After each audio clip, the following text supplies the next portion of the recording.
ഹസ്ബൻഡിൻ്റെ വീട്ടിലുള്ള ഒരു ഈവനിങ് ടൈമാണ് കേട്ടോ നമ്മുടെ ഇന്നത്തെ ഒരു വ്ളോഗ് വന്നിട്ട്. ഒരു 5 മണി 5:30 ആവുമ്പോൾ നമ്മൾ ചായ കുടിക്കും. ചായ കുടിക്കാനിരിക്കണ നേരത്ത് ഞാൻ എൻ്റെ പിള്ളേർക്കും പോയി എന്തെങ്കിലും ബ്രെഡോ റസ്കോ എന്തെങ്കിലും കൊടുക്കും. ഇപ്പോൾ ചേച്ചി ഉള്ളതുകൊണ്ട് ചേച്ചി എനിക്ക് ചായയൊക്കെ വെച്ച് തരും കേട്ടോ. അപ്പോൾ അതും പോരാഞ്ഞിട്ട് അമ്മ കറി വെക്കാൻ എടുത്ത് വെച്ച മാങ്ങ എടുത്ത് ചെത്തി കഴിച്ചിരുന്നപ്പോഴത്തേക്കും അമ്മ ജോലി കഴിഞ്ഞ് വന്നപ്പോൾ അമ്മ ബിരിയാണിയും കൊണ്ടാണ് വന്നത്. പിന്നെ ഒന്നും നോക്കില്ല, വേഗം നമ്മൾ ബിരിയാണിയൊക്കെ കഴിച്ച് ഇത്തിരി സന്ധ്യ ആയപ്പോഴത്തേനും നമ്മൾ പുഴയിൽ അലക്കാനായിട്ട് പോയി കേട്ടോ. അലക്കാൻ പേരിന് പോവും, എന്നിട്ട് അവിടെ കിടന്ന് കളിച്ചിട്ട് വരും. പിന്നെ ഞാൻ എൻ്റെ കല്യാണം കഴിഞ്ഞപ്പോൾ ഓർഡർ ചെയ്തൊരു ഡ്രസ്സിങ് ടേബിൾ ഇപ്പോൾ 21 ദിവസം കഴിഞ്ഞിട്ടാണ് അത് എൻ്റെ കയ്യിൽ കിട്ടിയത്. അത് ഡെലിവറി ചെയ്യാനുള്ള ചേട്ടന്മാർ എത്തിയിട്ടുണ്ടായിരുന്നു.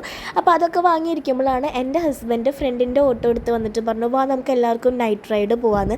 അങ്ങനെ ഓട്ടോയിൽ നൈറ്റ് റൈഡൊക്കെ പോയി വീടിൻ്റെ അപ്പുറത്തും ഇപ്പുറത്തൊക്കെ ചുറ്റി നടന്നിട്ട് ഓട്ടോ തിരിച്ചു കൊണ്ട് കൊടുക്കാൻ ആളും പോയി. അത് കഴിഞ്ഞ് 11 മണി ആയപ്പോഴാണ് എനിക്ക് ഷേക്ക് കുടിക്കാൻ ഒരു പൂതി വന്നത്. അപ്പോൾ എൻ്റെ നാത്തൂന് എനിക്ക് ഷേക്ക് അടിച്ച് തരികയാണ് കേട്ടോ.